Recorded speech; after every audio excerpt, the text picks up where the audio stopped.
Кыргыз тили мамлекеттүүлүгүбүздүн белгиси, элибиздин ынтымагынын, биримдигинин негизи, көнөрбөс руханий казнабыз.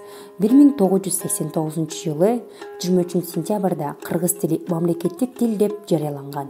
Эне тили каны жаныбызга, эненин сүтү, бешик ыры, аталардын нуска кептери, чоң аталардын санжырасы, чоң энелердин жомогу, комуздун көөсү, кыз жигиттердин шырылдаңы, бекбекейи менен сиңип келген. Тил жоголбойт, жоголсо жоголот тил, уулуң дагы, кызың дагы жоголот бил. Тил жоголбойт, жоголсо айланасың, колу бутсуз мунжуга тоголок бир.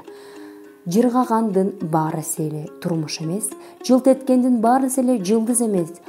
Билебиз деп төштөрүн каккан менен билбегендер өз тилин кыргыз эмес.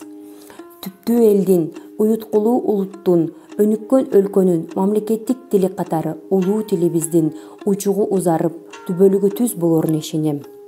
Мамлекеттик тил майрамыңар менен.